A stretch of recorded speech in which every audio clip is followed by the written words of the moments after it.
बिस्मिल्लाहिर्रहमानिर्रहीम। अस्सलामु अलैकुम नाजरीन।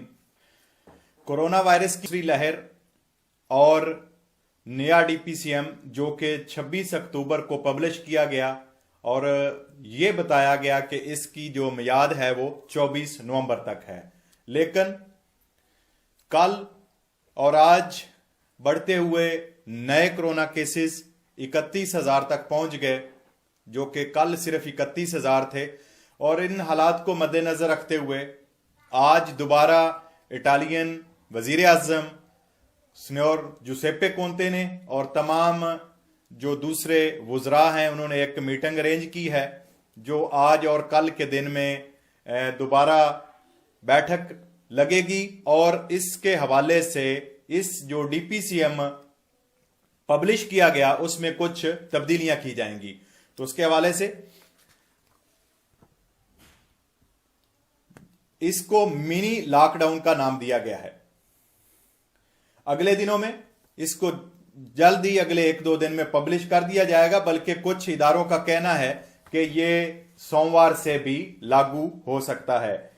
इसमें सरफहरिस्त जो 2 सूबे हैं, बल्कि 2 से ज्यादा हैं, 3 सूबे हैं जिनको रेड जोन करार दिया गया है, जिसमें सूबा लोम्बार्दिया है, सूबा पीमोंते है, इमिलिया रोमाना है, और इसी तरह कुछ शहर जिनको रेड जोन करार दिया गया है उनमें मिलानो, नापोली, कसेरता, वरेजे, जेनुआ, कोमो, तोरिनो, बोलोनिया और रोमा शामिल हैं।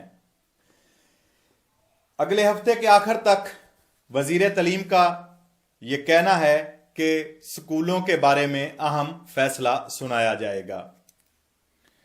फिलहाल इस वक्त तक जो पुराना डीपीसीएम है उसके हवाले से आप सुबह 5 बजे से शाम 11 बजे तक बगैर किसी ऑटो सर्टिफिकेशियोने के आगे पीछे जा सकते हैं, और 11 बजे के बाद जो लोग बाहर निकलना चाहें उनमें सिर्फ इमरजेंसी की हालत में, काम की हालत में और मेडिसिन की हालत में, यानी मेडिसिन लेने की सूरत में आप ऑटो सर्टिफिकेशियोने फिल करके साथ रख के जा सकते हैं।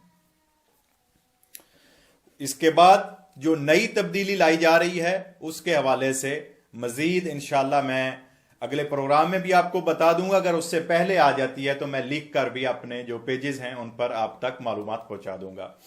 हमारा मकसद होता है आप तक बर वक्त नई मालूमात जो हैं, नई अपडेट्स वो पहुंचती रहें, और आपसे गुजारिश है कि आप भी वॉलंटियर, आपके चंद सेकंड लगते हैं, आप भी इस प्रोग्राम को लाजमी शेयर किया करें ताकि तमाम आपके साथ जुड़े हुए दोस्तों तक मालूमात पहुंचती रहें।